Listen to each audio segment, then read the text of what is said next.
Okay, I'm ready when you are. Jennifer, you're all set back there? All right. We'll call the meeting to order. Good morning, everyone. Today is Wednesday, March 3rd, 2021. It's 9 o'clock. We're going to start our meeting. I'll ask our Commission Secretary, Pam Harlan, to please call the roll. Chairman Waters. Present. Commissioner Briscoe. Commissioner Smith. Present. Commissioner Ecker. Present. Commissioner Brinkman. Commissioner Boatwright. Present. We have a quorum. Great. We have a quorum. Well, before we start this morning, we want to take just a moment as a commission and offer our condolences to Patrick and his family. Director McKenna lost his father since we've been together and since our last meeting. And so, Patrick, I know we've each visited with you about it, but as a commission, we want to send you our condolences and know that you and your family have been in our thoughts and prayers. Thank you, Mr. Chairman. Appreciate that. So you might notice a little bit different look today. The commissioners, 6 of us are in Jefferson City. It's the first time we've been in Jefferson City for a while. We're pleased to be back. Actually, I think this is Dustin's first meeting in our commission room here. And so we're excited to be back. We're holding kind of a hybrid virtual meeting where the commissioners are all together in our meeting room. We're spread out, social distance, and then all the staff and others are in their offices or scattered around the building and other places. So we're glad to be together, and we're still trying to be safe about it. You know, after a year long of virtual meetings, it kind of takes a toll, and there's a lot of people, a lot of folks that work hard to pull these off. So we want to, say thanks to everybody that's doing that. There's a few friendly tips and reminders. We've gone through this before, but if you're new to this process and just tuning in for the first time, some friendly tips for these virtual type meetings.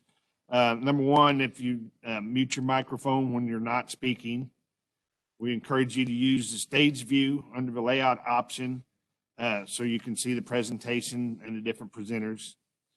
Speak slowly and clearly and loud enough volume to be heard. There'll be a hesitation between when people speak and when we hear it. So, pause and take enough time to pass before moving on. Remember, most importantly, nothing's perfect. If your connection's not working, you can disconnect and try to reconnect, or you can connect by telephone if you're still having a problem. And I think the Pam, the commission secretary, has provided those numbers for folks. There's several things we normally do in our normal meetings that we won't do because of the virtual situation. One of those is our safety minute, and then the recognition of special guests. So we won't do that.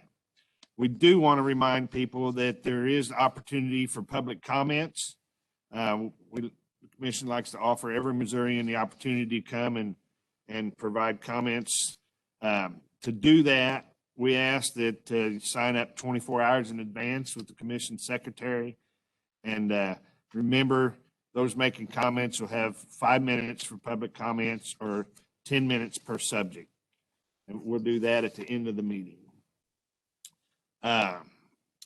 We have some procedural items that we will continue to follow regarding our abstentions. I'll go through that real quick.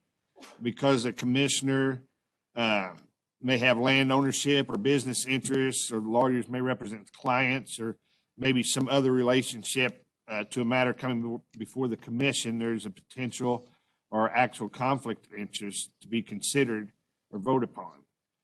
Commission members will indicate if he or she chooses to abstain from voting or recuse himself from participating in the discussion of an agenda item. If the item is divisible by contract, call, or project, or something like that, a commissioner can specify which part he wants to abstain or recuse himself from. All this information is provided to the commission secretary prior to the meeting, and she will take record of that. She will indicate the abstention or recusal in the minutes. Madam Secretary, have all these letters been taken care of? Yes, they have. They have. Very good. All right. The first order of business is the consideration of minutes. Are there any changes or additions to the minutes from our February 3rd, 2021 meeting? Second. Been moved and second, we approve the minutes from February 3rd, 2021. All in favor, say aye. Aye. Anyone opposed? Motion carries. All right, we'll move on to the consent agenda. Are there any commissioners that wish to remove anything from the consent agenda for later consideration? Seeing none, is there a motion to approve the consent agenda? So moved. Second. Been moved and second to approve the consent agenda. All in favor, say aye. Aye. Anyone opposed, say aye. Same sign. Motion carries. All right, we'll move into our committee reports. I serve as the chairman of the Audit Committee along with Commissioner Brickman and Commissioner Eckert. And we don't have a report today. Our next meeting will be April 2021. Commissioner Briscoe and I serve as chairs of the Legislative Committee. Commissioner Briscoe, I believe you have today's report. This has been an unusual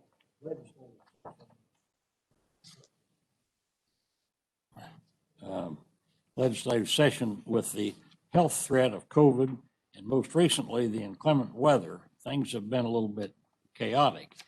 Legislative leaders in both the House and Senate have had to rearrange committee public hearing schedules, cancel or postpone chamber floor debates, or simply cancel sessions altogether for the protection and well-being of the members of the General Assembly and their staff. However, as Patrick, Ed, and Brenda can attest to, the House Budget Committee and the Senate Appropriations Committee have found time to begin diving deeply into the various State Department budget requests for fiscal year 2022. The one legislative item I would like to bring to the Commission's attention is an update regarding a funding increase for transportation. As you may recall, Senator Schatz, who is the President Pro Tem of the Senate, filed Senate Bill 262, which in its original form would simply increase the state's fuel tax by 2 cents per gallon for 5 years. It would require approval by Missouri voters. On February 9, the Senate Committee on Transportation, Infrastructure, and Public Safety gave approval to its version of Senate Bill 262. The Senate Committee substitute for SB 262 would increase the state's current 17 cents per gallon motor fuel tax by 2.5 cents per gallon per year for the next 6 years. The measure also includes a provision that will allow the traveling public to request a refund of the amount of the new tax paid if adequate documentation for a refund is presented to the Department of Revenue at the end of each year.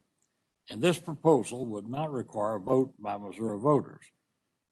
Based on the number of gallons of fuel used in 2020, this proposed increase of 15 cents would generate about $610 million once fully implemented.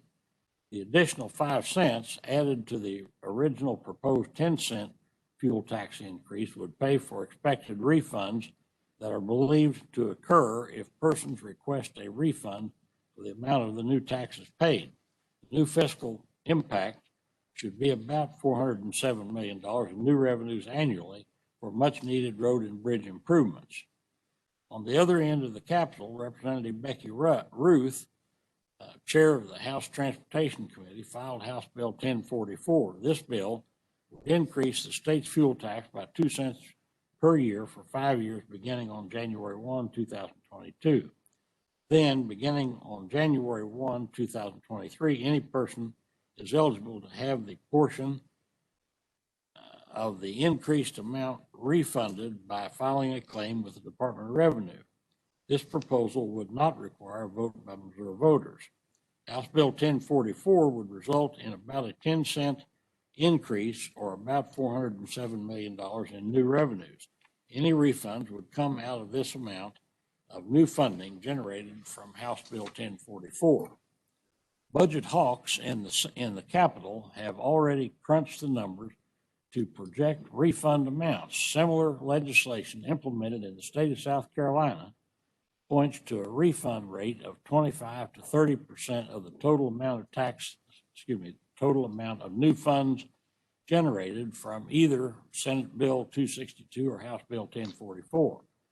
More legislative actions and public discussion are expected on increasing the state's fuel tax in the very near future. Finally, the annual legislative spring break recess begins upon adjournment on March 11 and will last until March 22. There is one other little tidbit I would like to mention. Just in the last week or so, Senator Bernskoetter has introduced a bill that pertaining to members of the MPERS board.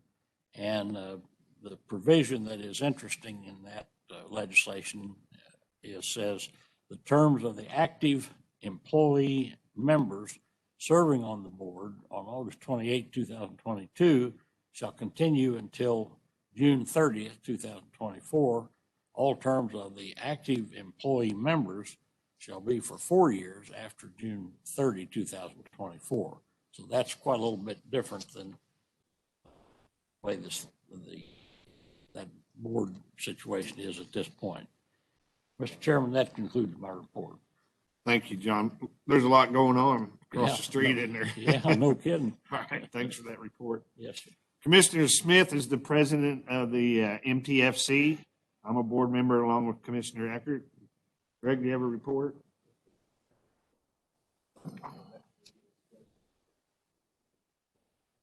Great. All right. Commissioner Briscoe, Smith, and Brinkman serve on the Emperor's board. And John, I'm sorry I didn't give you much of a break. How about an Emperor's report? That's fine, Mr. Chairman. The Emperor's board met on Friday, February 26th. Colonel Eric Olson was elected as the chair and Todd Tyler was elected as vice chair. At this meeting, the board approved policy revisions, reviewed the annual planning calendar, and received investment reports from NEPC. Board also reviewed pending legislation. I don't know how my fellow commissioners feel about this legislation, but I have concerns regarding Senate Bill 238 that has been filed to reduce commission representation on that board. Director McKenna, do you have anything you would like to add about that? Thank you, Commissioner Briscoe. Yeah, with regard to the policy revisions, I just want to note and state that, you know, this is obviously not an Emperor's board meeting, but it's updating the commission, updating the responsibilities of the commission, and certainly Emperor's is a very important, the retirement benefit for our employees is extremely important for Modot and for the Highway Patrol. And the stewardship of the road fund is highly important to the commission. Over $200 million a year in budget resources from the state road fund goes into this benefit.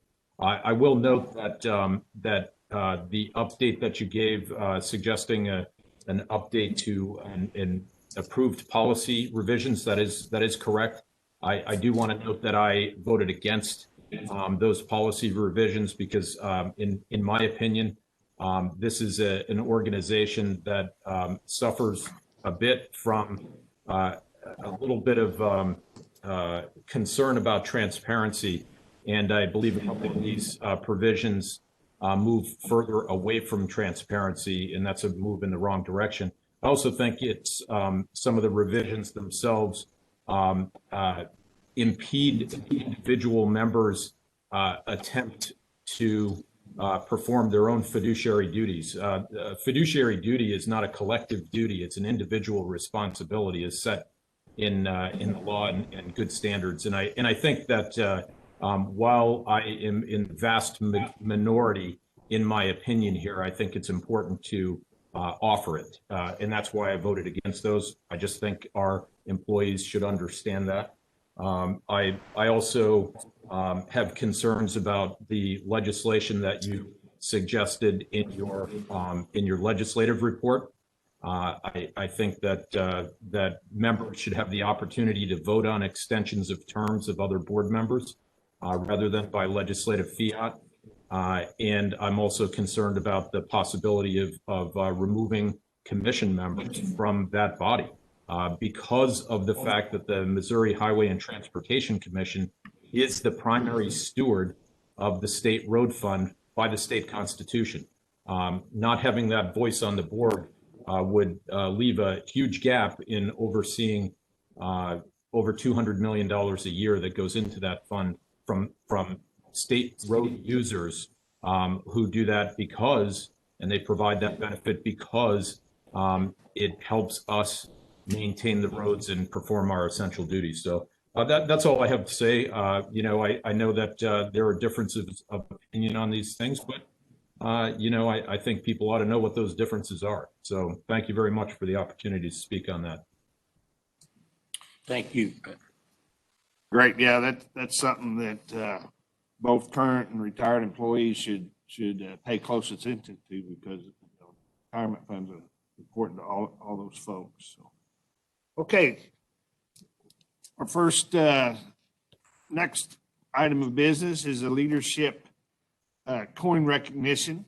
And so at this time, we'll have a special commission presentation to recognize the 2020 Leadership in Action coin recipients. You may remember in 2017, Director McKenna created this program to recognize great leadership within our organization. Program revolves around the Modot values of safety, service, and stability, recognizes leadership behaviors that drive Modot forward.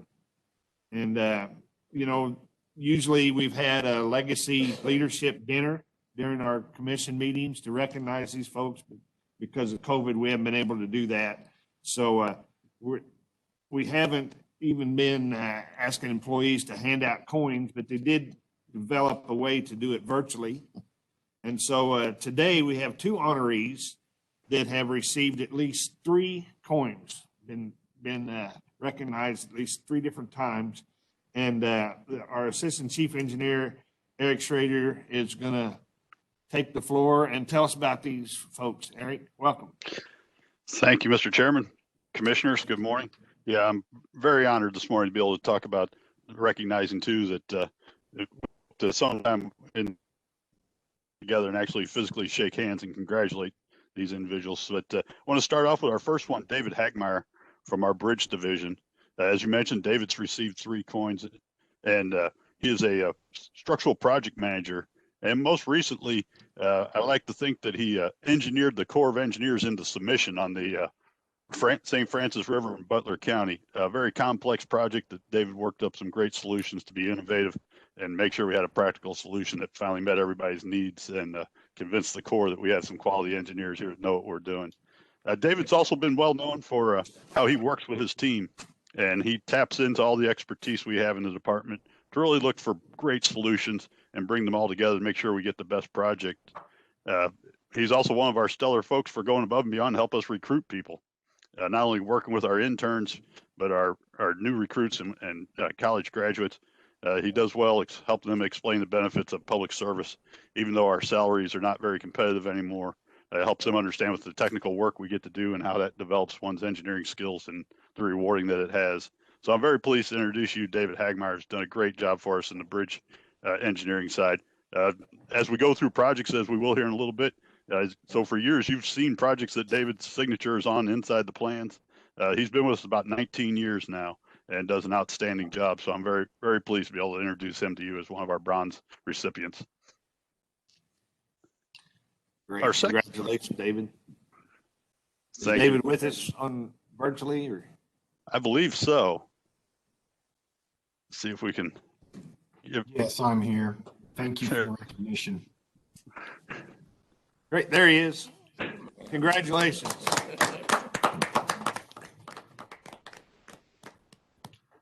Thanks for joining us, David. My second one, I'm very pleased to introduce, is Lance Taylor. Lance works in our transportation planning group now. And Lance is known for how he works with his staff and his team and actually providing support to people that really aren't even under his direct supervision. One of his most recent ones has been helping with some individuals from the Bridge Division. So he provides outstanding feedback on how well they interview and what they can do for career advancement, and building the team and giving them advice on what they can do and to better their career approach. Lance has also got a wealth of knowledge. He's been with us almost 25 years now, starting out in the construction and materials division, and has been in design and also in our bidding and contracting, several areas now in our planning. So he brings a great benefit to us of all that background, helping us projects forward now. But he's also known for really communicating with his team, being one of those managers and leaders who talks with his staff, really listens, and provides great coaching and feedback to even people that aren't under his direct supervision. So I'm very pleased to introduce to you our next recipient is Lance Taylor from our planning division. I think Lance is with us too this morning. Yes, sir. Thank you. There he is. Congratulations, Lance.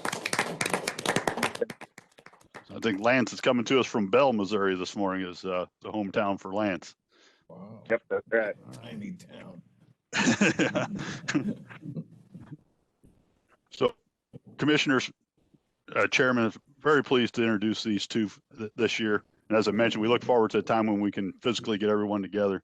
But this also still points to the great work. What makes me most proud about this program, this is our staff recognizing each other. I didn't have anything to do with this besides getting the pleasure to introduce them. These are folks who are recognized by their own peers and the people they work with as providing great leadership. And that's the great thing about this program, is that this is peers, the people that really witness it, who really build each other up. And that's a great thing about this program. So thank you this morning for allowing us a little time to introduce these two to you. Great. Thank you, Eric. It's a great honor, to be recognized by your peers. It doesn't get any better than that. And so be very proud of yourselves, pat yourselves on the back, since we can't do it today.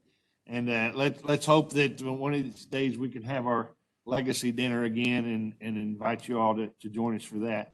Also might note that over against the wall for the commissioners, there's a table with the bronze coins for each of these and a nice plaque. So congratulations again to David and Land. Eric, thank you for that. Thank you, Mr. Chairman. We'll move now to the director's report. Patrick, are you still online with us? Yes, Mr. Chairman, right. I'm here. Thank you, Mr. Chairman, members of the commission, all of those that are joining us online. I want to extend my hearty congratulations to David and Lands as well. This is, I do agree with Eric. I think there's no higher honor. It's one thing to have a top-down recognition that occurs where there is a program. The importance of this leadership coin and the difference in the way that we're using this passing of the coins. It's individual Modot employees recognizing the values that we hold dear in each other. And I have to tell you, while I really do, and I'm thrilled for both David and Lance, I am not surprised that these are two of the recipients. David, many people may not know this, but when I first came here in 2015, in early 2016, I was here before my family moved down, and David recognized that and extended a time to go and break bread with his family, and very warm and welcoming. So it doesn't surprise me at all that others have seen what David just does as a part of his being. He's a good human being and cares about other people. Lands boy, I tell you, the work that he's done, moving throughout the organization, accepting new responsibilities. And I tell you, moving into the planning group in the past year during COVID, as with many of our other functions, planning has really had a significant challenge. They worked over 500 amendments to the STIP because we did not go to the formal update of the STIP in 2020 due to COVID. And yet, because of that work in planning and because we kept the pipeline going, we had one of our more significant planning years. We were able to bring over $500 million of the 2019 unfunded priorities into the funded status of our STIP. And Lance had a big part of that, and stepping in and really contributing. So it is no surprise to me at all that both of these just amazing public servants have been recognized by their peers, not once, not twice, but 3 times for individual efforts. And that bronze recognition is well deserved. So congratulations. I'm thrilled, and I'm so happy that this program continues. Lester Wood and our communications team and our human resources team have sustained this effort in a virtual setting all year and really reinvigorated it. So I want to extend my thanks to all of those that are contributing to this program. It started as a little bit of an idea, and our team just took it and ran with it and made it what it is today. I miss not having the opportunity to have that recognition dinner as well, and I look forward to getting back on track with that as we make progress through COVID. I also want to recognize, as we're talking, I think it's important to take a minute and step back and, in this beautiful day that we're experiencing today, it was just a couple of weeks ago where it wasn't so nice. And, I want to recognize not only Modot, but our partner agencies that we work hand in hand with the Missouri State Highway Patrol out in the field in bad conditions to keep Missourians safe. And we also partner up when we're doing emergency operations with the State Emergency Management Agency, SEMA. Those 3 agencies combine, and the Department of Public Safety combine to form a cohesive bond that gives seamless service to the citizens. Highway patrol members, troopers out on the roads will report conditions in and coordinate with our maintenance teams to bring attention to particular segments of the roadway. We do the same back and forth. Our teams actually created virtual emergency operations during the COVID period as well. And frankly, many people that would normally be out on the roads traveling in to staff that operations center have been able to do it remotely. I think that's going to be an important improvement that will stick going forward. We'll be able to do hybrid, all virtual or all in-person emergency operations activities.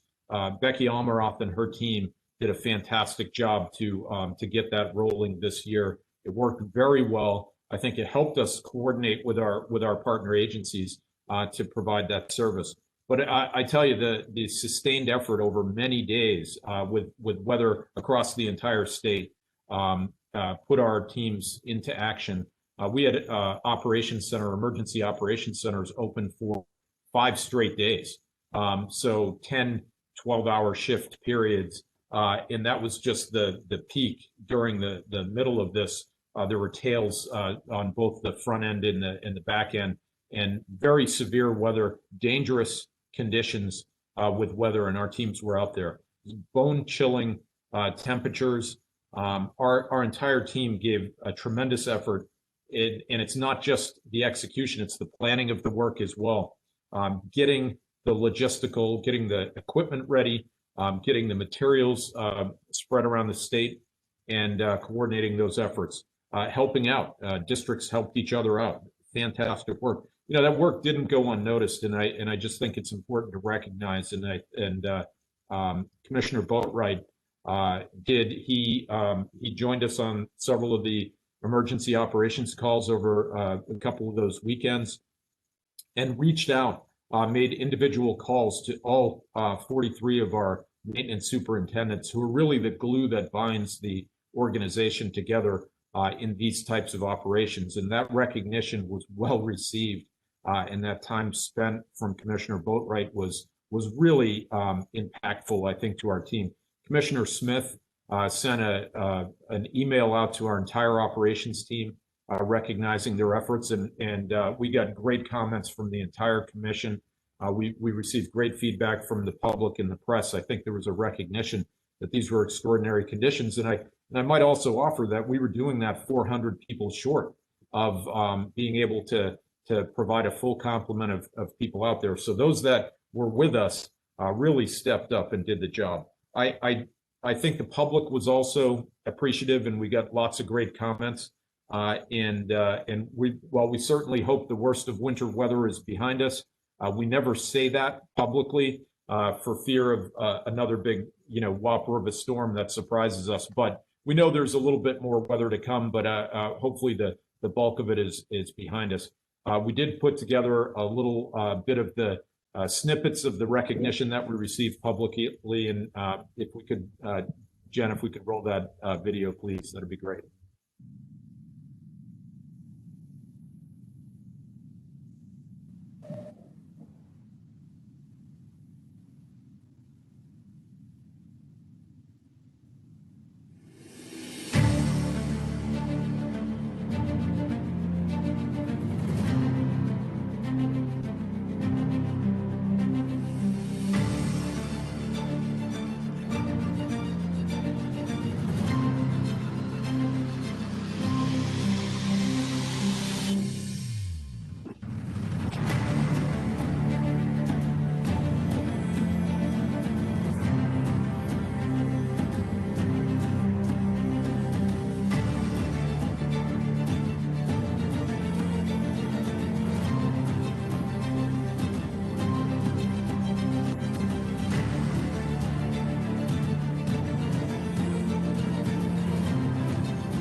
Great, thank you.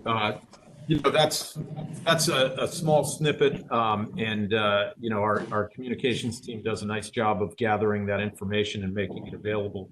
But the recognition is well deserved. The challenge is particularly when temperatures drop so low and when we have blowing snow, we have those refreeze conditions. So the normal passes aren't enough to get the job done. They had to go above and beyond to really keep things flowing, and that's difficult sometimes for the public. Will you do me a favor? The conditions itself and the number of people and the amount of equipment that we have here is considerably less than some of the surrounding states, and we have a very large system to take care of. And one of the things that's nice, we have been increasing technology in this regard as well. So in most of, not all of yet, we're still working through the budget to get this distributed, but we have automated vehicle tracking devices in our equipment now. And when we did have some people call in, I received a couple emails from citizens concerned that their road hadn't been treated at all, nobody had been there. And we just logged into the system and found out that over a 36-hour period, there had been 5 passes, and many of them coming at 2:20 a.m. and things like that. But we were actually able to pinpoint, in fact, because we wanted to make sure we didn't want to have any gap in our service, and it was really the conditions itself that once we passed through, the wind would blow snow back onto the roadways, and the citizens were concerned that maybe we had left them behind, but in fact that wasn't the case. And frankly, the response was very favorable. When I received an email back, it was thank you so much.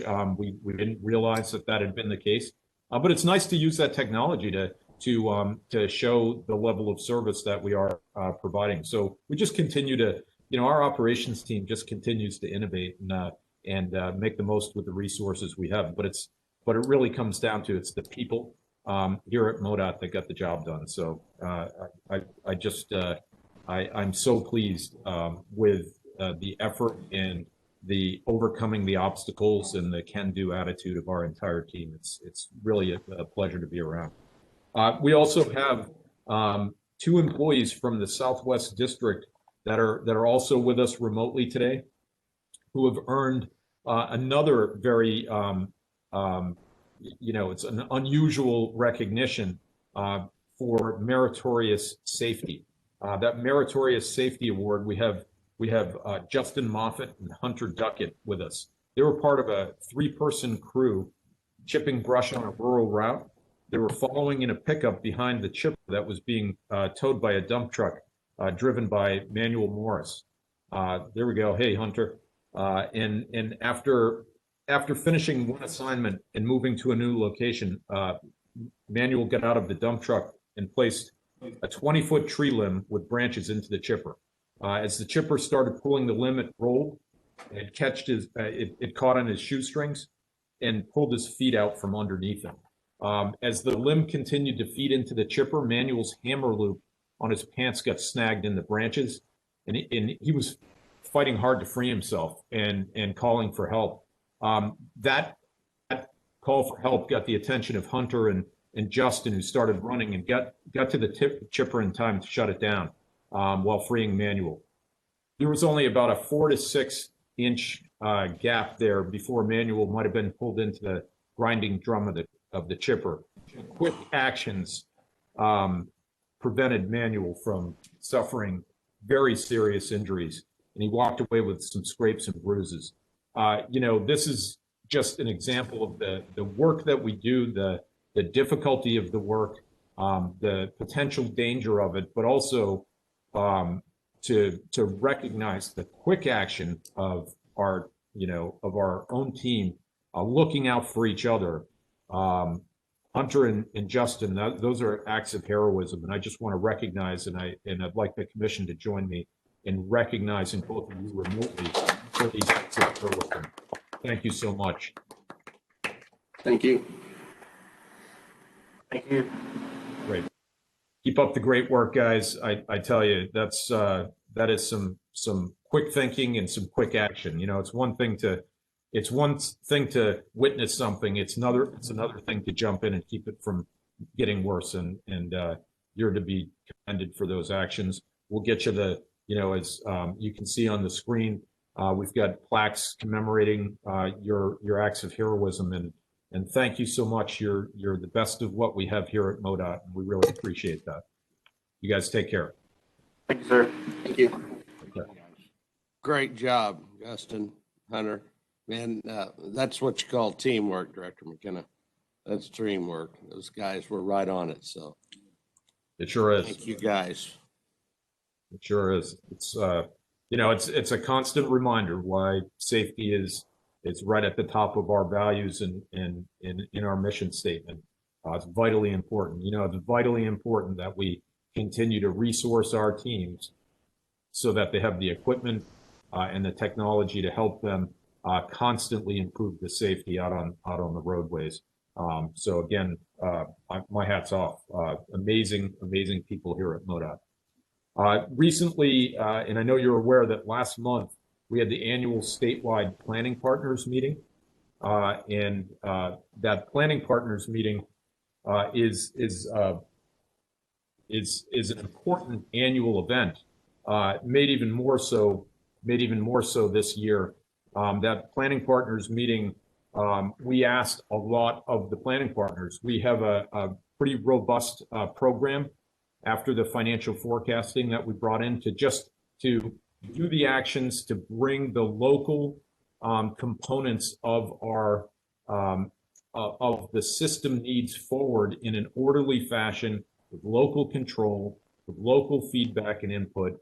It's a nationally recognized program, and our planning partners, the regional planning commissions, the metropolitan planning organizations, and the fine people that make up those organizations, as well as volunteers on transportation advisory councils all over the state, some 1,200 people combined to put input into what the commission ultimately sees once it's regionalized by district and brought forward for our capital program, updated every year. This year, we asked again, as we did in 2019, for the planning partners to consider also an update of the unfunded needs listings by project in each of the regions, and using essentially the same processes we do for the STIP. This is a vitally important addition to our annual activity that, as I mentioned before, we've been able since 2019 to move $503 million of unfunded needs into our funded STIP and into our planning process and project development process, ultimately for construction. Two of the best examples are, Roachport and Buck O'Neill Bridge moving forward. So very substantial effort. And this is a huge burden that we asked our planning partners to participate in. They took it on willingly and they took it seriously. And I'm pleased to say we're in draft form now, but they've brought forward a top priority unfunded needs now of just under $600 million and about another $2.2 billion worth of tier 2, the next priority down list. We're also going to be working with them after we complete the STIP in late spring, early summer, to go to a third tier for another approximately $2 billion of unfunded needs, and to also consider all of the unfunded needs on our multimodal system. And we're going to bring that forward to you early this summer. Why this is so important right now is because of the movement that's going on at the federal level with regard to COVID relief, the potential for economic stimulus, and the need to reauthorize the surface transportation bill, all in succession over the course of the next several months.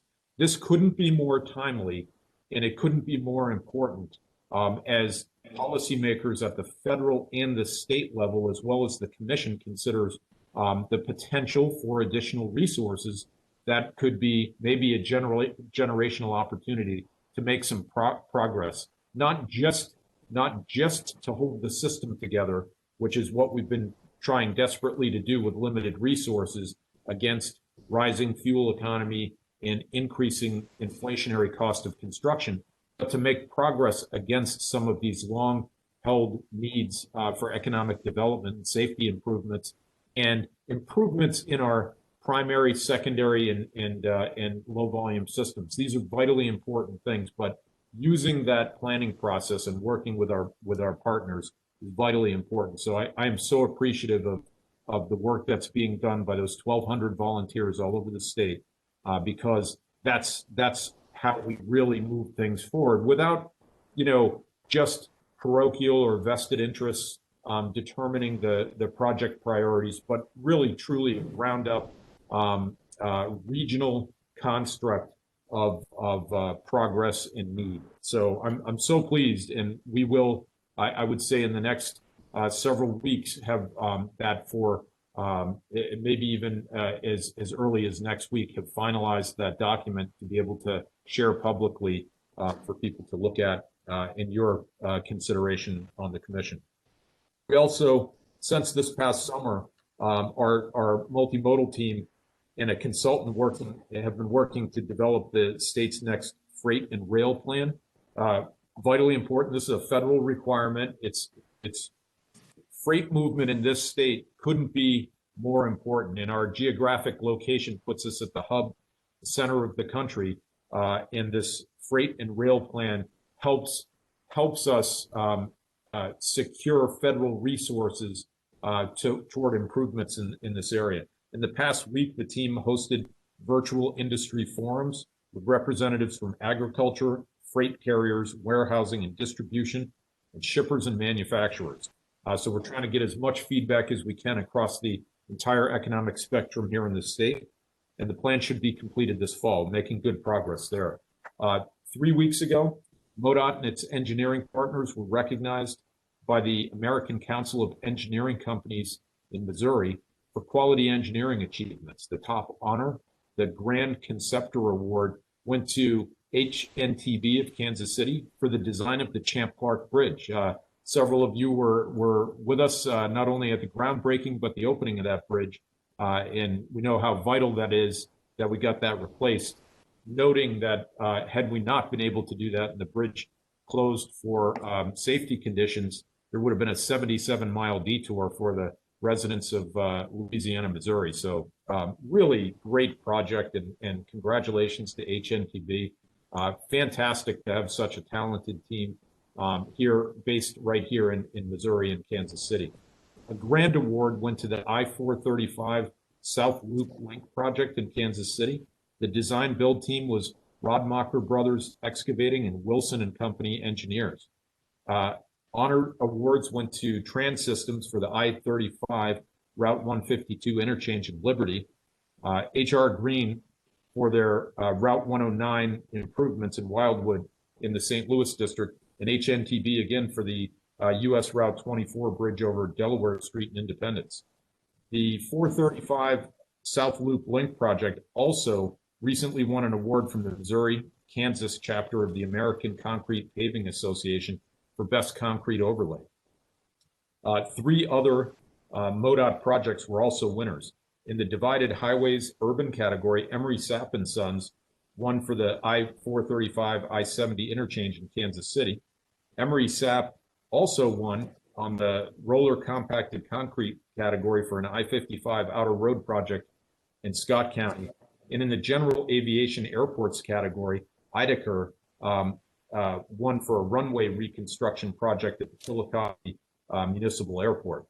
All fantastic companies doing great work. You know, it's one of the things maybe we don't talk about enough here is how fortunate we are in Missouri to have such talented contractors and engineers as private partners getting the job done.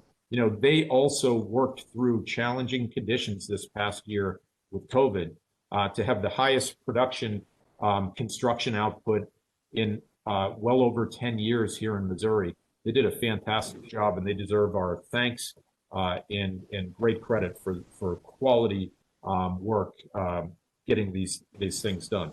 And lastly, I wanted to mention that I participated in AASHTO's annual Washington briefing. I did it from Jefferson City, Missouri, as we've been running virtual meetings for the past year. But during that briefing, we had an opportunity to hear from Congressman Sam Graves, the ranking member of the House T&I Committee. I can tell you with certainty much of the progress, and I'll say this not as a critique, but as a compliment.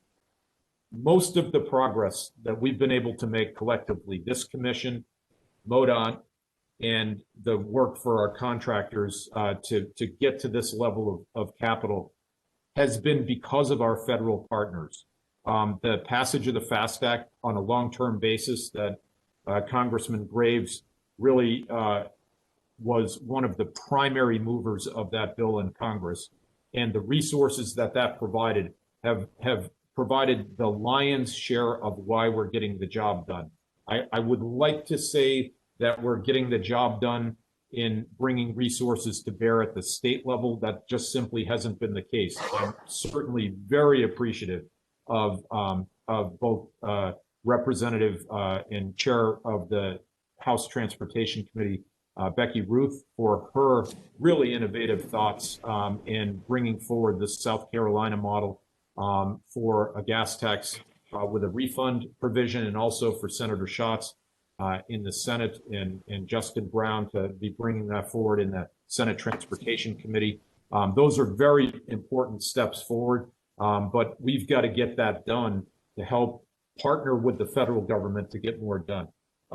Congressman Graves gave us great insights as to what he's thinking about in Congress and the things that need to be done going forward. So rather than me describe it, I thought maybe it'd be better if you heard it directly from him. So if we could roll that video as well, please. Thank you.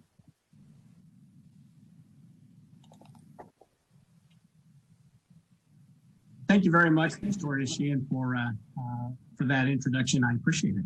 Obviously, the dynamics are different this year in both the House and the Senate when it comes to an infrastructure bill, which we're looking at a comprehensive infrastructure bill, which could include not only traditional transportation infrastructure, but also water systems, sewer systems, rural broadband, you name it. Obviously, our part of it is roads and bridges, and we have a 1-year extension, which I was very happy to help push through. 1-year extension to get that done. The last thing we want to see is short-term extensions, because it makes it really, really hard for state DOTs to do any planning whatsoever. Even a 1-year extension makes it hard to do long-range planning. But we're working real hard to come up with a bipartisan bill.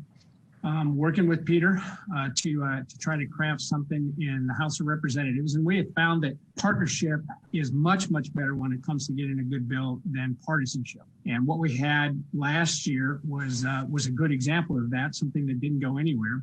And what we're hoping for is to be able to incorporate that bipartisan spirit that we've always had in the Transportation Committee back into the process.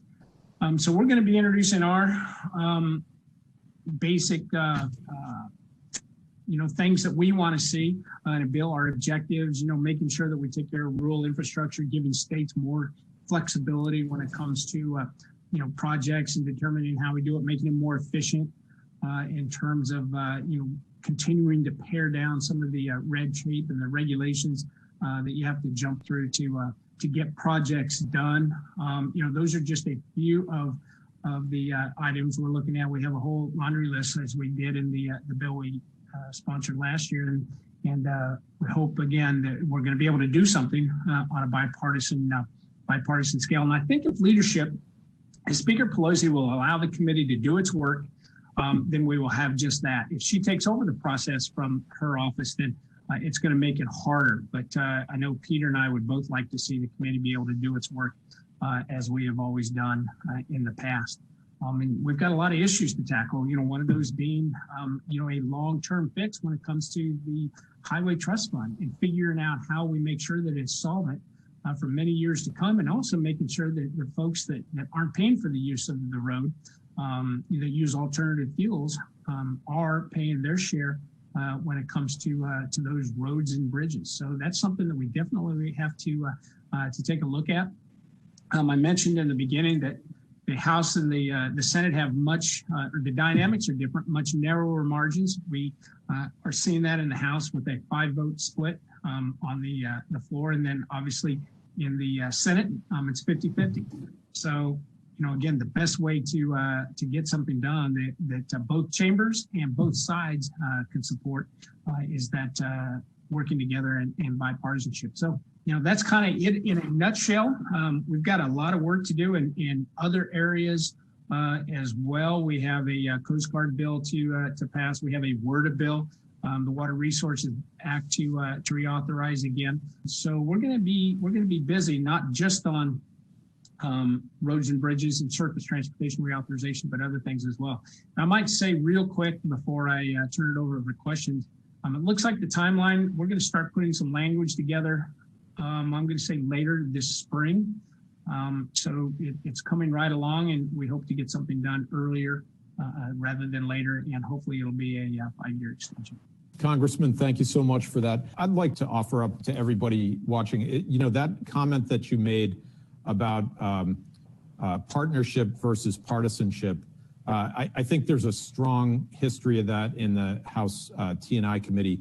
Your experience there, both as chairman and as ranking member, has borne that out. I just want to go back and recognize some of the efforts that have had a major impact for state DOTs around the country, and very specifically for Missouri DOT in my tenure here. First of all, it's the passage of the FAST Act. We just met here in Missouri with our commission yesterday, early February, and we have just put out a $5.8 billion capital program for the next 5 years. We're working through that now, but we worked through the financial plan. Just 5 years ago, before the FAST Act was passed, that was $1.6 billion. So that is hundreds and hundreds of projects that are getting done as a result of those efforts. I do want to ask you a little more details, if you will, because I think we have made some progress in the last couple of years, as you said, streamlining project delivery and prioritizing the core programs that exist. We're getting very good at operating those programs, but that flexibility for DOTs helps us get projects out the door. Major program categories are really important. These are AASHTO principles that we would like to see in reauthorization. Can you speak a little more in detail on what your thoughts are there and how we can help you support that effort? We definitely want to give states more flexibility to be able to make the determinations on how how they spend those federal dollars, and on determinations on where exactly they're going to focus those federal dollars. We certainly want to streamline, see these projects streamlined. And that doesn't mean, we want to reduce a lot of the regulation. It doesn't mean we have to, do anything in an unenvironmentally friendly way. I think we're all cognizant of the importance of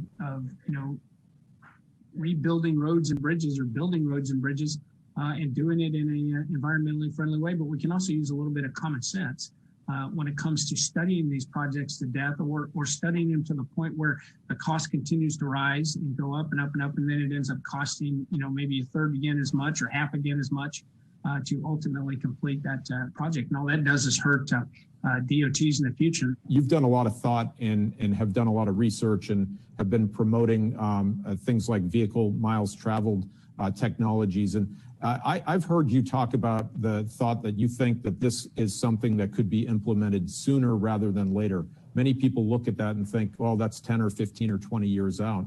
But I wanted to see if you'd share with us your thoughts on moving forward in that regard.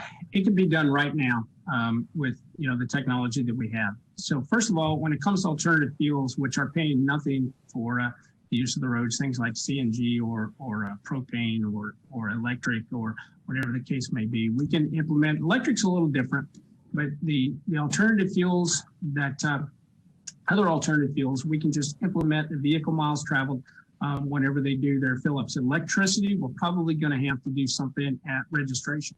But when it comes to the hundreds of thousands of cars that still burn gas or vehicles that still burn diesel, we can do it at the pump and we just do a simple formula. So you take whatever we come up with as the national average for miles per gallon, we multiply that by the whatever the VMT is going to come up to, let's say a penny. And we just calculate it at the pump. It's collected the same way it is today, and it goes directly to the trust fund the same way it's being done now. It doesn't take any new technology. This isn't about GPS tracking devices or anything like that. This is just a formula at the pump, very much like we're doing now in terms of a fuel tax. And I want to stress too, I don't want to overlay a VMT on top of a existing federal fuel tax. I want to eliminate one date certain and start the next one date certain. So many times in the federal level, you see a situation where there's a phase in or phase out, and it never really happens. We ultimately end up with two taxes, and I don't want to see that at all. This is just something different, so we can start recouping all of those dollars from vehicles that simply aren't paying. And I really appreciate, and I think DOTs across the country really do appreciate this innovative thinking and the progress that you're making in that regard. I know we stand ready to help you and the members on your committee with anything you need as you move forward. I know there's going to be a lot of discussion and debate, but AASHTO, the member states and state DOTs around the country and their staffs just really look forward to working together to move transportation and infrastructure investment in this country forward, which is where it needs to go. Thank you, Congressman Graves, for your time, and really do appreciate it. Absolutely. Thank you. I appreciate it. Yeah, Mr. Chairman, I know that took a little bit of time, but I have to tell you, Congressman Graves is one of the 4 key members of Congress between the House and the Senate on a key committee, House Transportation and Infrastructure, that affects so much of what we do. Coupled with Senator Blunt, who sits in a key role on the Appropriations Committee in the Senate.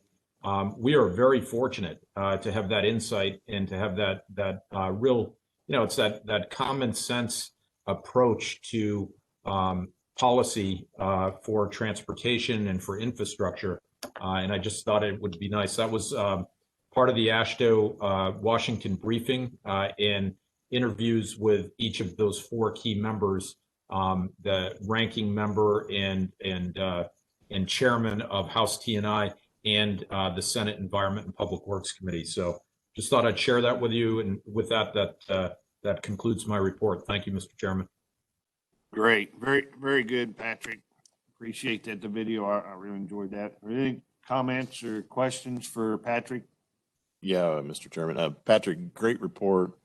And all the accolades and all the honors that the contractors get, and then the recognition of our employees just never ceases to amaze me that the quality people that we have on our team and the quality of people that we work with us in partnership. And it's just great. Thanks for that good report. You're welcome. You're welcome. Thank you. Any other comments? You know, through your whole report, I just kept hearing partners. You know, you talked about the planning partners, the contractors. You know, we consider them partners in the work that we do, and then the work with the congressional delegation and Congressman Graves especially. And it's impressive to me the way that he works with the chairman as the ranking member. He works very closely with the chairman.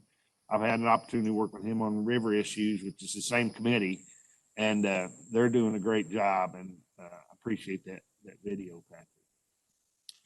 Let's move on to the consideration of bids, and our state design engineer, Travis Keshner. Are you with us, Travis?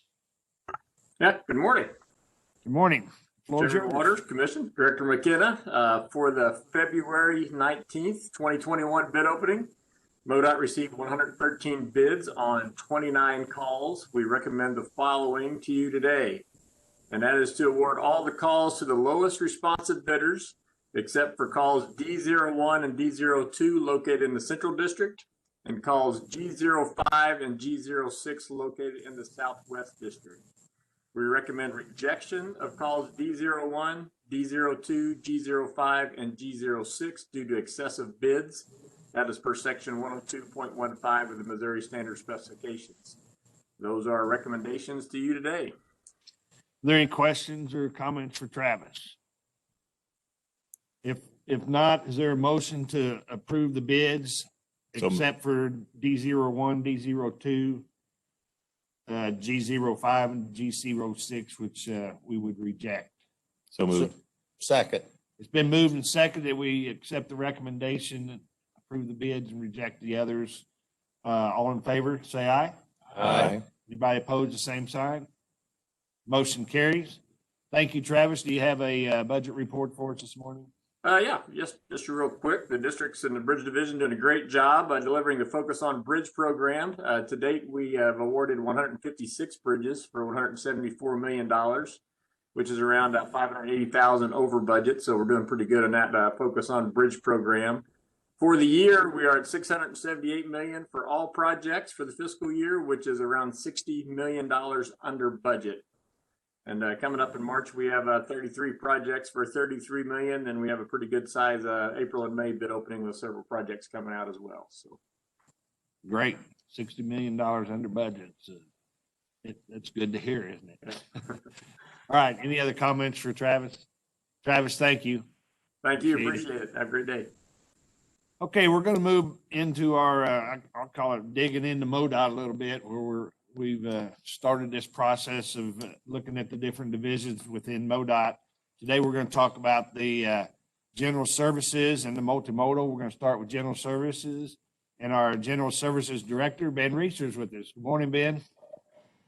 Good morning, Chairman Waters, Director McKenna. I'm excited to join you today to provide the general services update and talk about all the great things being done around the state. As we have some slides to get loaded here. Jennifer, you can get the PowerPoint going. I just want to give kind of a disclaimer before I start. You'll see some pictures on these slides, and these pictures were taken pre-COVID and pre-pandemic. So you'll see some people enjoying their company, not socially distanced and no masks. So I just wanted you to, ease any concerns you may have there on some of those pictures. So we'll get diving into our update now. So the next slide, please. First, just to get an overview of what General Services does and who we are and where we are. Really, we work on quite a few different things, whether it's consumable inventory management or delivering mail and things like that. But our three primary responsibilities are fleet, facilities, and procurement for the non-construction areas. It's really our job is to support the team Modot to make sure we have safe and reliable fleet and facilities, and make sure we're making purchases in a fair and consistent manner across the state. So that's really kind of the reason we exist. And to do that, we have 281 full-time general services employees across the state. As you can kind of see on that map, we have 250 of those in the districts and 31 at central office. And I want to highlight, this includes 190 equipment technician roles. And these are our mechanics and our mechanic supervisors out there that there really are those unsung heroes to make sure we can do our job. You know, the fleet and equipment that we have out there, it's not very useful if it's not working or not available. So whether it's stripers and mowers and all those things, and really just kind of the best example is those extreme winter conditions that we had in February. Just 2 weeks of a lot of wear and tear on our dump trucks and our plows, and we have great mechanics to keep that equipment up and running. And lots of things can go wrong when the temperatures are that low, and the blowing snow, and just really hard on the vehicles. And they do just a great job for us out there to help us keep our drivers busy. And they can't use this equipment if it's not available. So I just wanted to give a great shout out to that group out there. As we talk about hiring issues and things across the department, in many areas of the department, this is another area. Everybody's in demand of good mechanics. So we have the same recruiting and retaining issues with mechanics, especially in the urban areas where there's other. So just want to make sure I know the commission supports the pay plan and some different strategies across the department, and we thank you for that, and just want to keep that on the radar this third of our general services work are these employees. So just want to keep that on the radar. So we'll dive into each of these three areas: fleet, facilities, and procurement in the next slides. We'll start with fleet. Just kind of do an overview of what our fleet looks like. We have over 4,900 units across the state. It has a $471 million replacement value. You can see on that pie chart, there are kind of three categories we put them in. Light duty has just over 2,000 pieces or 2,000 units. Those are our passenger cars and vans, and light duty trucks are in that group. The next group is dump trucks. It's almost 1,600 dump trucks across the state, about a third of the fleet. Those are the trucks that we have that do the winter operations for us, and just kind of the workhorses, kind of the meat and potatoes of our fleet to get a lot of our work done. The other category, about 1,300 pieces of equipment. Those can be anywhere from stripers to sweepers, loaders, skid steers, just a bunch of different types of equipment out there that we maintain to do our jobs. Go to the next slide. It'll just show a snapshot of what those current conditions are for those three categories. So our mechanics, we rate our fleet in 5 condition ratings, 5 being excellent and 1 being poor. So you can kind of see how the different categories stack up against each other and where we are. Overall, it looks in pretty good condition, but I just want to point out on that middle column, the dump trucks, you can see kind of it builds up toward the top. The top 2 categories are below average and poor. And if you add those two together, the 10.77% below average and the 0.5% poor, 11.27% of our dump trucks are in below average or poor condition right now. That equates to about 180 dump trucks across the state. So we have a little work to do there, but still overall, it's in pretty good condition. We go to the next slide. This is kind of the last fleet slide. Just wanted to talk about how we manage fleet. And we use an asset management approach, much like roads and bridges and some other areas in the department. We put this approach in place about 3 years ago, and we really prioritize our fleet based on the fleet replacement based on three items. It's age, and then it's miles or hours, and then condition. So those are really the 3 factors that we rate our fleet on to see which ones are the worst that need to be replaced the soonest. And it's across the whole state. So we prioritize on a statewide level with this asset management model. And we actually hired a consultant about 3 years ago to help us kind of put this model in place and try to determine what are those optimal ways to manage fleet for such a large organization. So we put that model in place. They helped us build that. And they also, if you look at that orange table there, it helped us set up kind of what age should the fleet be goal. So if you look at light duty, right now, the average age of all of our light duty fleets, just over 6 years old, 6.06 years. And our average age target is 5 years. And that target's based on it's 1/2 of the useful life of that fleet. So we expect light duty to last about 10 years. So we think the average age for all of our light duty fleet should be five years. So in theory, you kind of have half of them less than 5 and half of them over 5, but be around that 5-year mark. Same thing with dump trucks with a 12-year life. We average age 6 years, and we're a little over that right now. And other fleet, we're also over. So we have kind of a little more age on our vehicles than we optimally want to. Looking at this and our condition, we worked with the consultant in 2018 and identified there's a $145.8 million backlog of fleet just to get to these optimal levels. We used this information and shared it with the General Assembly and budget hearings in previous years, and we received an additional appropriation to help kind of dig out of this hole a little bit. We received an additional $9.58 million for fiscal year 21 as an appropriation, and the commission as part of the fiscal year 21 acquisition budget. So you'll see that $38.4 million includes that additional $9.58 million investment for the first time this year, and it will be included in future year budgets to help dig out of this hole and get our fleet a little younger, a little better condition, to help us reduce those repair costs and make it more reliable and safe for our team Modot. Okay, the next slide will switch gears a little bit to facilities. Modot facilities across the state, there are 197 sites. There's over 5 million square feet of space in those facilities and almost $125 million replacement value for those buildings. The commission has $7.2 million budget set aside to take care of these facilities. And those it's really divvied up about half and half into asset preservation and capital improvements for those investments.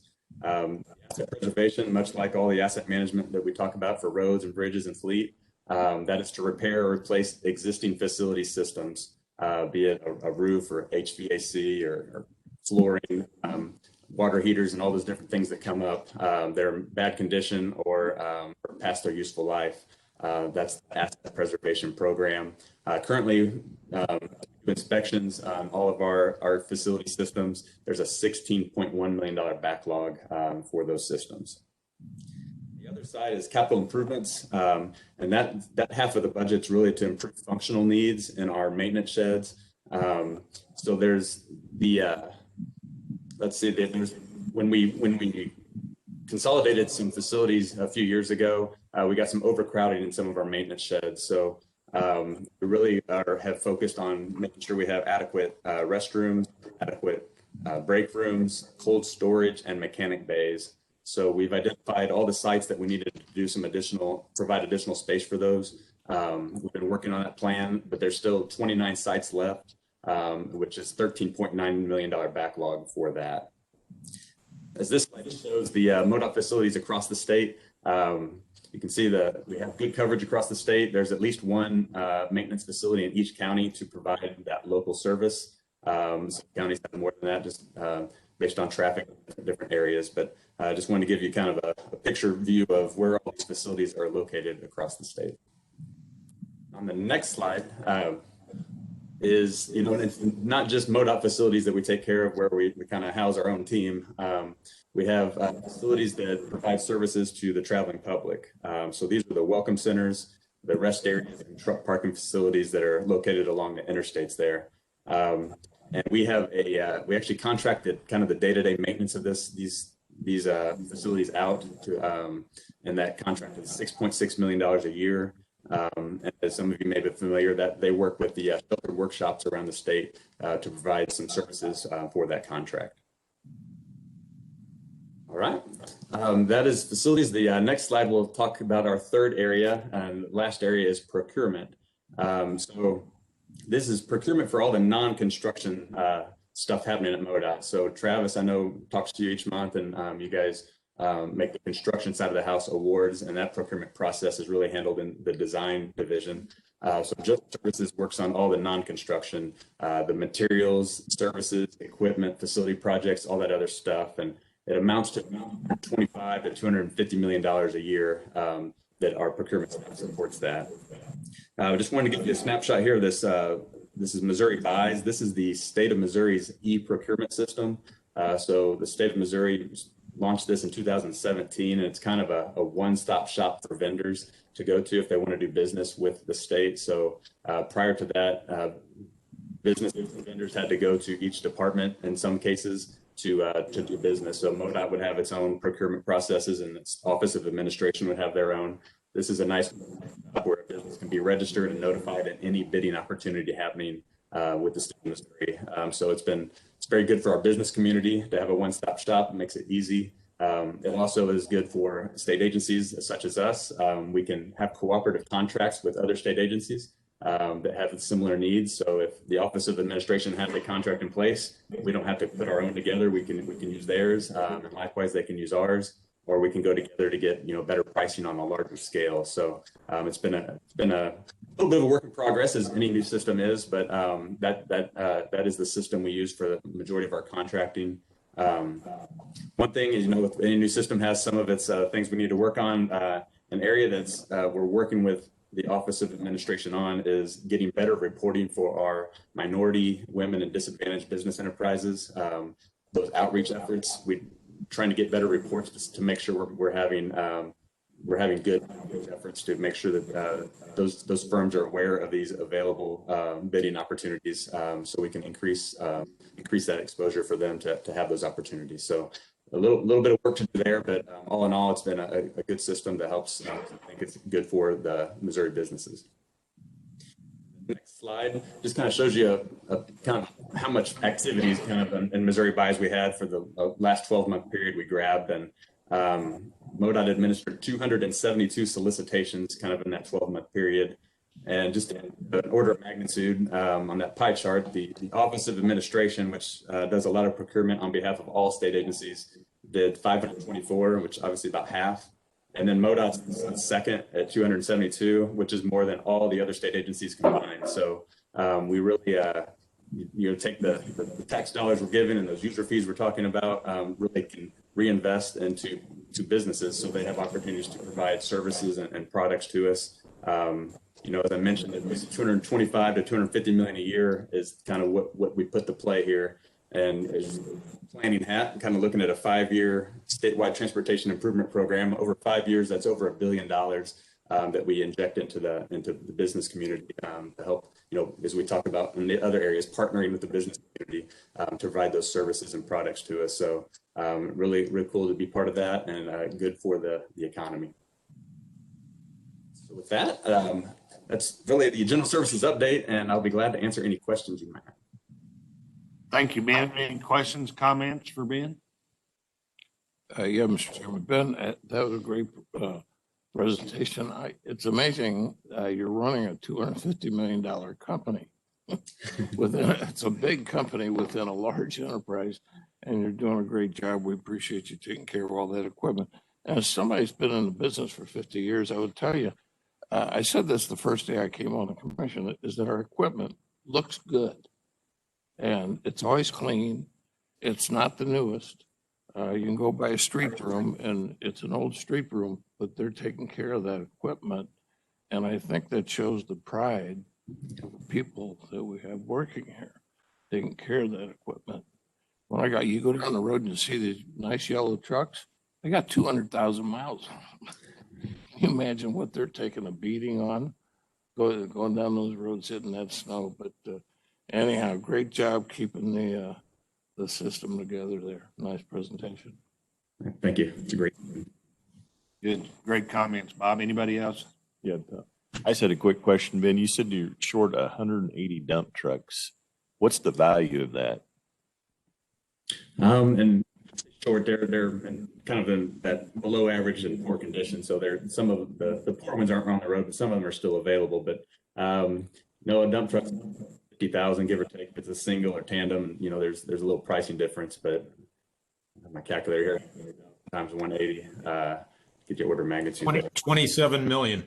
There you go. Okay. Thank you. Yeah, thank you. All right. Thanks again, Ben. Appreciate your time and effort putting that together. Thank you.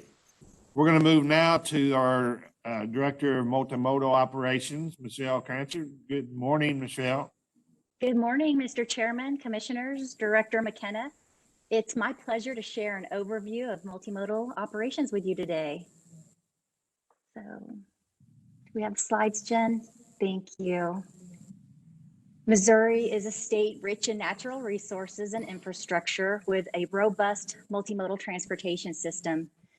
But unlike roads and bridges, Modot doesn't own most of this infrastructure. Rather, your multimodal team works with transportation partners statewide to administer funding and oversight for airports and complete rail and airport safety inspections. Commissioners, as you know, we use the Citizens Guide to Transportation Funding in Missouri to help explain how transportation funding works. And multimodal funding in particular is quite complicated with several state and federal funding sources and appropriations in the state legislative budget. The multimodal revenue bucket from the Citizens Guide shows fiscal year 20 revenue at 89 million, or about 4% of total revenue. The majority of MoDOT's revenue is constitutionally prohibited. Well, my watch is wanting to talk to me. The majority of MoDOT's revenue is constitutionally prohibited from being used on other modes of transportation. So although multimodal operations has been a part of MoDOT for more than 40 years, we continue to be funded like a highway department. Next slide, please, Jen.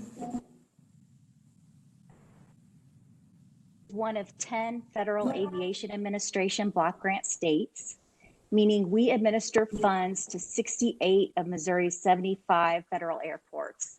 The remaining 7, like St. Louis and Kansas City, for funding directly from the FAA. However, those airports are eligible for state aviation funds through MoDOT, as are all publicly owned public use airports.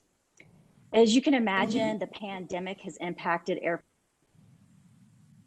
Missouri airports received $152.5 million in federal coronavirus aid, relief, and economic security, or CARES Act funds, of which MoDOT is administering $8.5 million to 68 airports.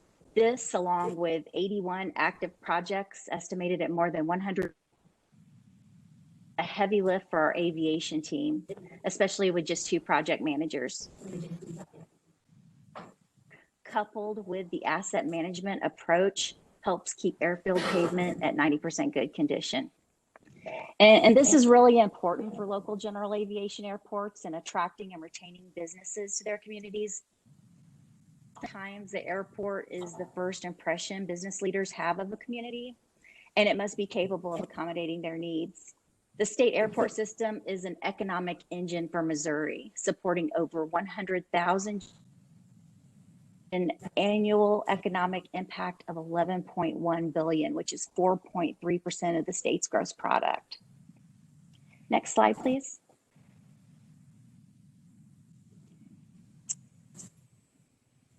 And trucks, planes, barges, and trains move about 1 billion tons of freight each year in Missouri, valued at more than $1 trillion.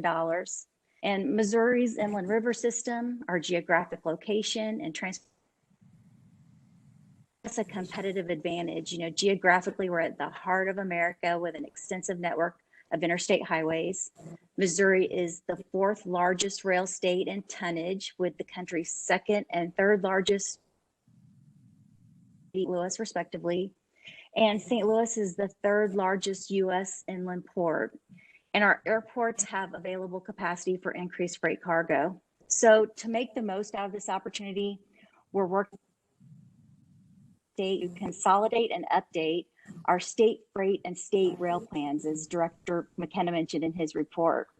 You know, again, these are federally required plans, and with so much overlap between the two, it just made sense from a strategic and resource perspective to combine the updates into Missouri's first comprehensive state freight and by freight opportunities, both policy and projects, to increase economic development and jobs. Next slide, please. So Missouri's 17 public ports and 1 tri-state port commission play a tremendous role in both transportation and the economy. Next slide. Thank you. The total economic impact of public ports is $100.6 billion. And that includes 290,000 jobs, so it's quite significant. This map shows the port-related employment by county. So you would expect job creation around the rivers, but it's quite remarkable that the positive impacts are really felt statewide. So investment in ports is essential for Missouri's continued economic vitality. Next slide, please. So as I mentioned, Missouri is the fourth largest rail state in the country. With such a large amount of rail activity, the role of MoDOT's rail safety inspectors is very important. They enforce state and federal safety regulations on track conditions, operating practices, motive power and equipment, and signaling equipment. And this service is completely funded by assessments on the railroads based on their freight activity in the state. And also MoDOT is federally required to provide state safety oversight of systems such as Metrolink and KC Streetcar. So Missourians tell us they want more passenger rail service. However, funding at existing levels is quite uncertain. You know, we have to plead our case every year for these coveted general revenue funds for Amtrak. And part of the state freight and rail plan update includes an economic impact Missouri River Runner passenger rail service between Kansas City and St. Louis. And this study shows that 82% of Missourians live within 60 miles of a passenger rail station. And it also shows that the annual economic activity of the River Runner is 208 million, and it generates more than 22 revenue, which is almost 3 times the state investment level. Next slide, please. So the rail projects team works with communities and railroads across the state to improve the network of 3,800 rail grade crossings with highways. So more than half of these crossings lack gates and lights and safety features such as that. So the team has been using a collaborative approach that was actually featured as a Federal Highway Administration's best practice. And it was also recently awarded an AASHTO President's Award. This approach has also helped secure federal grants for grade crossing improvements. The projects team also works closely with MoDOT districts and railroads on project agreements when we have road and bridge projects in the vicinity of a railroad. Next slide, please. Life issue for many Missourians, and it's an economic issue for all of us. You know, we need people to be able to get to the grocery store, to their doctor's appointments, to their jobs. You know, in fact, there's a $3 annual economic impact on transit in Missouri. So this slide shows how Missouri compares to our surrounding states in transit investment. Missouri's in 46th place nationally and far behind most of our surrounding states with an annual per capita investment of only 28 cents.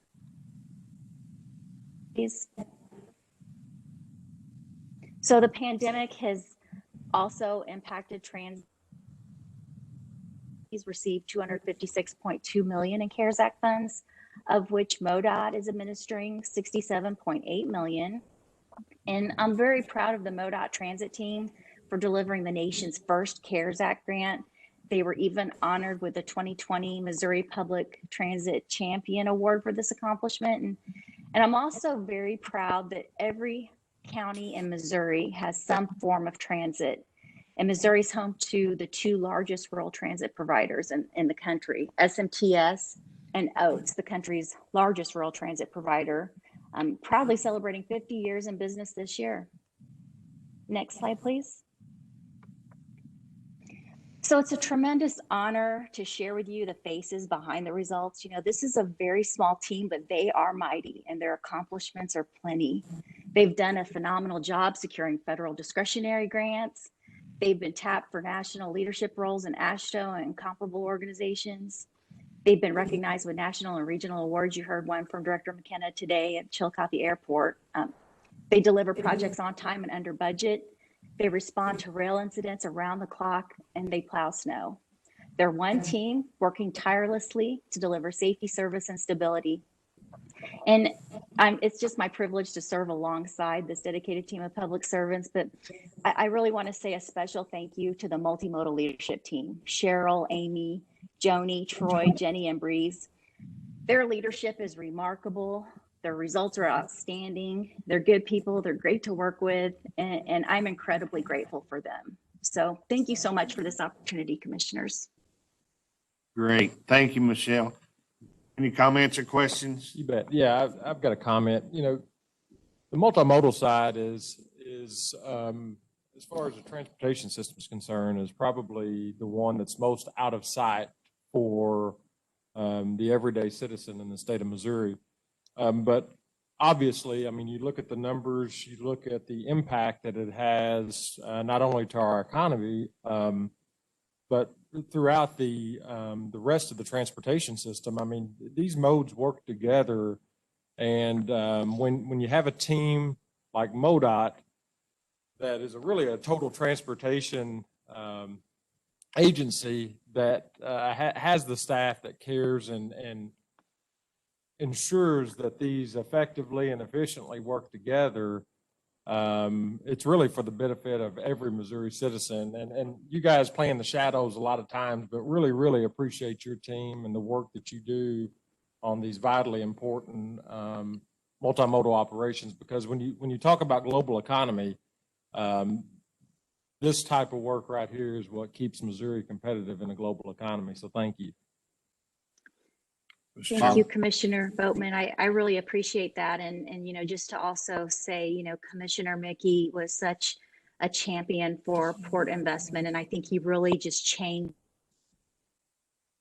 really helped show the tremendous economic impact that a little bit of public investment would provide to the citizens of Missouri. So thank you so much. I appreciate your comments. So Michelle, I'm amazed what you get done with $90 million a year. How do you do that? And you get very small staff. But one thing, in one of your first slides, I saw that airplane. Do we get a tax on aviation fuel at the FBO level? Yes, sir. That's a great question. And, you know, we're fortunate in Missouri that we for aviation, and it provides about $5 million a year and set aside funds airports in Missouri. And we often use those for the smaller state airports that don't have any funding from the federal level. So that's been really helpful in keeping our payment conditions at that 90% level. Thank you. It's a great question. And they do it with that and then landing fees, I assume. So how much is it, the tax? I know it generates about $4 million a year. I believe. Or $5 million. Yeah, it's 9 cents per gallon, I believe, at present rates. And Commissioner, there's an aviation trust fund that accepts that money here in Missouri. That's a vitally important tool, one that would be hugely beneficial if we could mirror that trust fund approach with the ports system, because we get stuck in the annual budget process with general revenue with ports, and it makes the capital program very difficult to execute on an annual basis. The Aviation Trust Fund, and the way that it's administered by our multimodal team, there's a process for selecting there's statutory construct in the eligibility of projects, and those get selected and funded each year, but we don't have that guardrail on the fiscal year that keeps us from doing sensible things on the capital side. It would be great public policy movement. Our House Transportation Chair, Becky Ruth, has been a strong champion of this for years. And has really brought it to the forefront. But it would be wonderful if we could generate a sustainable user fee on the port side that could be in a trust fund administered by our multimodal team. That could really go a long way in making much more orderly the capital investment process on ports. Thanks. Patrick, are you specifically talking about on the state level At the state, yes. at Okay, the state yeah, level. because the Inland Waterway Trust Fund, that's administered at the federal level. Yes. Can those funds be used at ports? We don't, I think, tap a lot of those. Much of that would go for improvements like locks and dams. That's where a lot of that gets tapped. I think there are some opportunities there that we need to look at as a state going forward to see if we could link up some of our state funding with that broader investment. There has been some movement in some other states. Illinois is a good example where they've really looked at their entire waterway structure to see if they can kind of link together and kind of overlay a port district, if you will, to gain more attention by size for those federal dollars. Those are some of the things we can probably be looking at and working on going forward from a policy perspective. So we have a highway trust fund, we have a aviation trust fund, we have the inland waterway trust fund. Is there any sort of rail trust fund, I guess? Right, so we do have dedicated state funds also for grade crossing safety.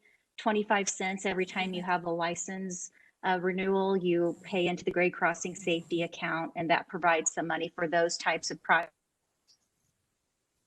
dedicated section of Federal Highway Administration funds for those same types of upgrades. But there passenger rail, there's no dedicated revenue for freight rail improvements, short line improvements, things of that nature. These are great questions. Thank you. Thank you. All right. Thanks, Michelle. I got Stay a que- busy. I got a question. Oh, go ahead, Terry. Michelle, two questions. What's our role in, like the streetcars in Kansas City? Are we involved in that, or what's our function in that, if any? So our role is to provide state safety oversight, basically with a consultant team, and we have one employee that helps oversee that. So we provide oversight of the expansion of the project. We provide oversight of all of their safety operations. We also do provide them a very small amount of this state transit assistance. That's where I showed you the small per capita investment. When you try to slice that 35 ways, it's a really small piece of the pie, but we do give them a little bit of support. Okay, and then recently there was the barges that hit the bridge in Crothersville, and the first thing that came to mind when I saw that email was the guy on his phone. So we do all this promotion for highway safety. Is there something that goes on with intermodal safety other than the railroad crossing? That's a great question, and I think often folks don't understand that Modot has such a huge role on the rail safety side. We will look at operating practices to make sure that the railroads are complying with hours of service, that they're ensuring their operators are not on the phone, that they are, complying with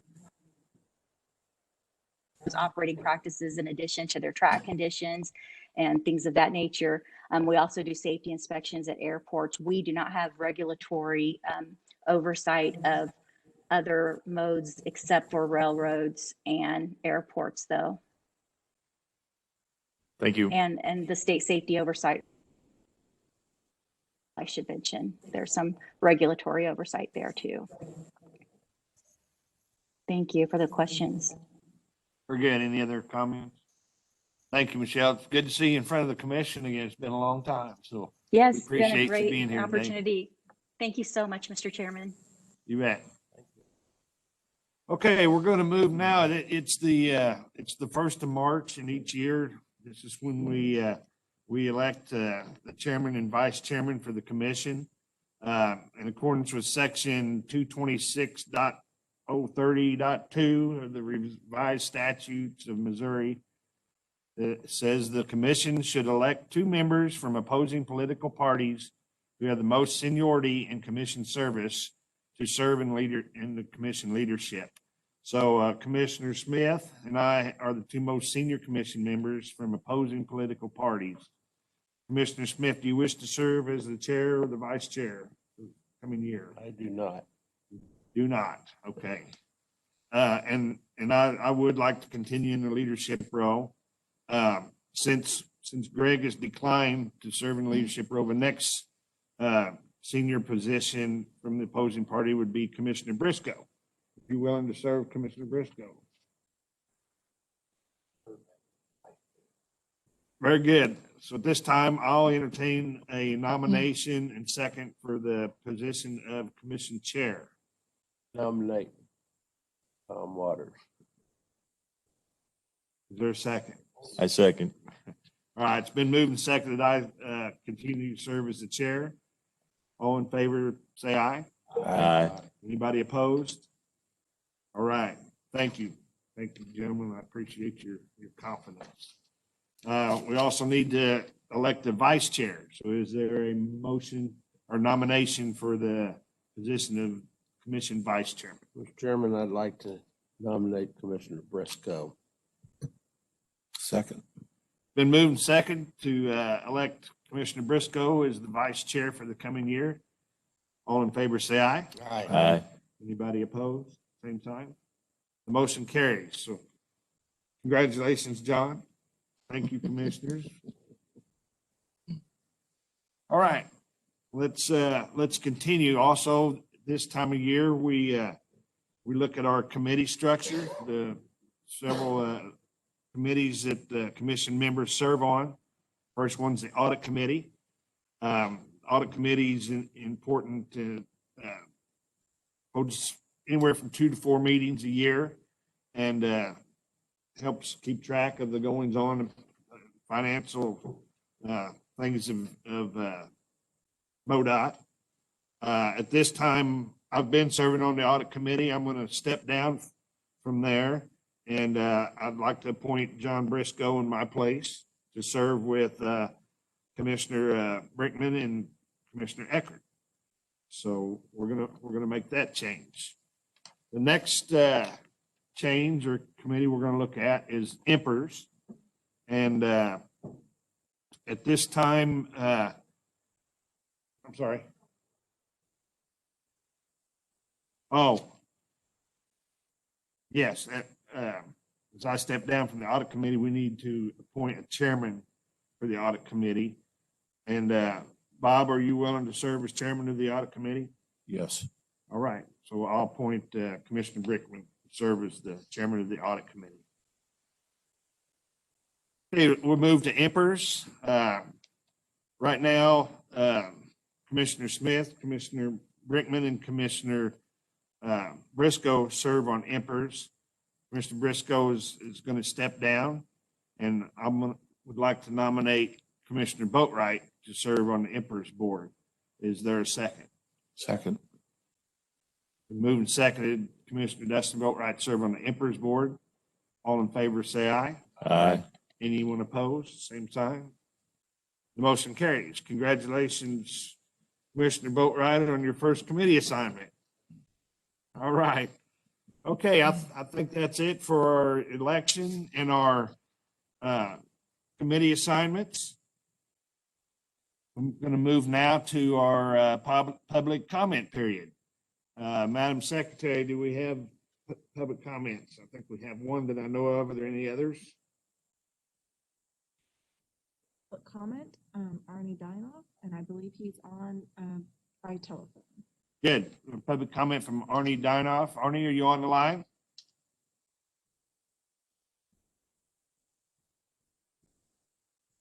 Mr. Dinoff, are you on the line? A little, so I don't know if he was on earlier.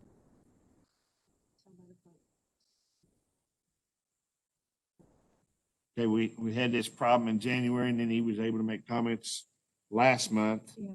Yeah. We did test with him to do the star 6, and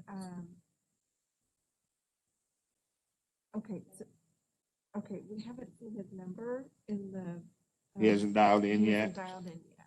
Okay, let's do this. Let's go on to Commissioners' comments. And then before we adjourn, we'll see if he's been able to call in and be on the line. So give him an opportunity to try to get checked in here. So at this time, we'll go to our commissioner comments. We'd like to have time at the end of the meeting for commissioners to provide comments. I'm going to start with our newest committee member on Emperors, Commissioner Boatright. Thank you, Chairman Waters. You know, the last few weeks going through, you know, driving in the snowstorms and just getting to see the staff throughout the state, how they interact and work throughout these emergency situations.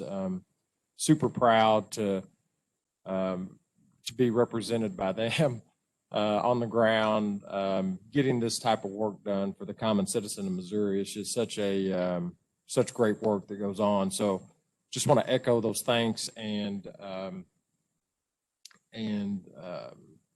in addition to that, echo, as I've said multiple times in the last few months, how this group finds ways to get work done with the resources that are on the resources we have, and it's certainly something that I month to month super impressed with the way Modot operates across the state. So just glad to be here and glad to have a part in this organization. So thank you.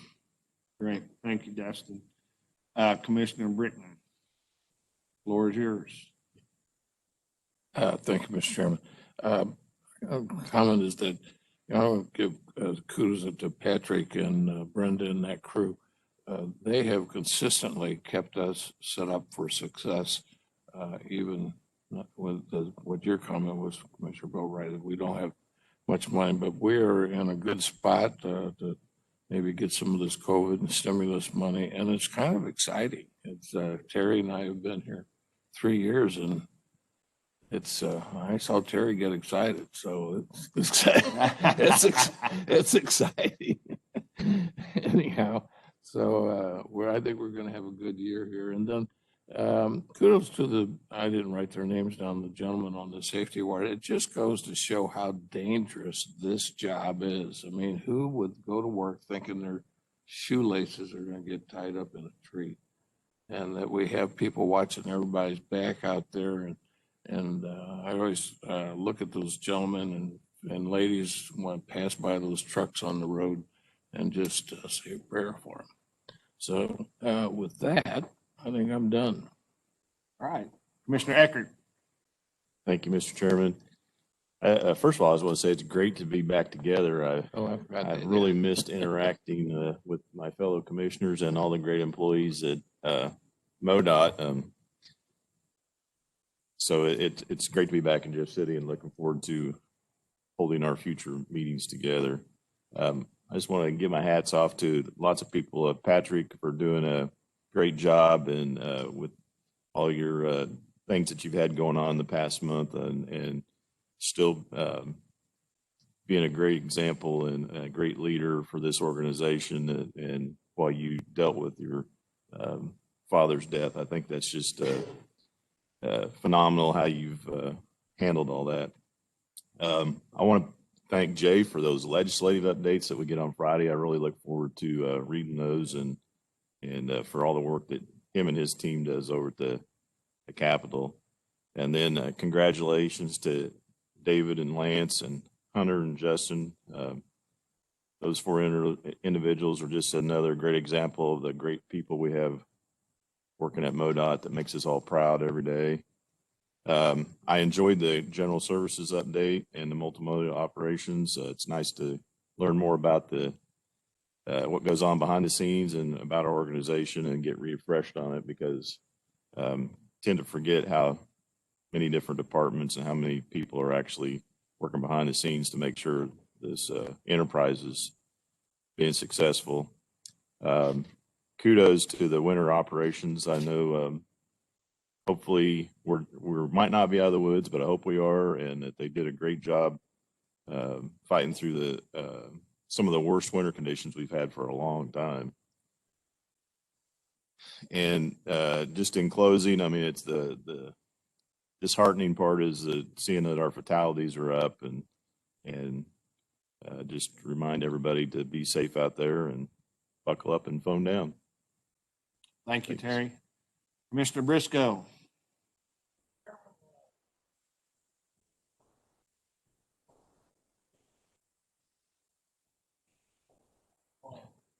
Unmute your microphone, John. Sorry, Mr. Chairman. That's quite all right. Continue. What I was going to say pretty much already been said. I really do enjoy and appreciate being back. We're back here where we can all be together and enjoy and you know what I want to say. Enjoy working with each other and I guess the friendship and fellowship, whatever you want to call it, I think is helpful to all of us probably. And I appreciate that. And I also appreciate all the staff of Patrick and Pam and everybody. Everybody takes good care of us. And I appreciate the concern my fellow commissioners had this morning when I was a little bit off my feed. And I'm glad I'm feeling much better. And thank you all. You're looking a lot better. I'm a heck of a lot better. All right. And then I'll turn to our senior commissioner. Thank you, Mr. Chairman. I had a list of about 5 things here, and I think between Dustin and Terry, they've hit every one. Bob, the safety issue is the big one for me, and thank God Justin and Hunter were there to save that guy. I mean, that just in a split second, it can be over with so quick. So kudos to them. We really appreciate it. Pam, Patrick, Jen, thank you for making this happen. It's good to be back in Jeff City. I agree with them. I'm not going to go over all the stuff because it's already been spoken, but again, the winter operations were amazing. I mean, this is the worst winter, as Terry said. I hope it's over for Southwest Missouri. I think you guys are going to get some more Northwest, but I'm glad it's over for us. And they did one hell of a job of clearing these roads. You know, these guys were working 12-hour shifts. I know a lot of them, they're half a mile or closer to my dealership. You know, they did one heck of a job. I've seen them daily coming up and down those ramps. So we appreciate those guys. Sometimes I don't think they get enough compliments and enough thank yous. So Dustin, thank you for making the phone calls. And, you know, I had a lot of responses from yours. I had a lot of responses from my email we sent out. So I appreciate you all. So that concludes for me, Mr. Chairman. Thank and you. Congratulations, Commissioner Briscoe, Commissioner Waters, on your re-elections. Thank you, do a Greg. fine job. Thank you. You know, I wanted to congratulate Patrick on these coin awards that we do. He came up with that a few years ago. And I think it's tremendous that our employees are able to recognize each other in this way. And congratulations to David and Lance on receiving 3 of these coins. It just shows the respect that their peers have. I think it's a great program, and I'm especially happy to see that in these COVID times, they were able to find a way to present the coins virtually to each other. I think that's great that we're able to continue that. I have the heroes listed here as well. Hunter and Justin, what an incredible story. Just man helping man out there as they're working, paying attention, and taking action. That can be hard to do sometimes, and a lot of times somebody might lose their train of thought, and they jumped into action and saved a life. I mean, it saved a life. It's that simple. The winter operations, we were going on a little vacation during the worst of the storm, but all the time we were gone, we were talking home and hearing these freezing temperatures and the bad weather and the snow and the ice, everything that was going on. And when we, on the way back, we were thinking about, number one, was our car going to start? But number two, if it started, were we going to be able to get home with the road conditions? And happy to say we got home, the car fired right off, and the roads just amazed me. They were clear, they were open.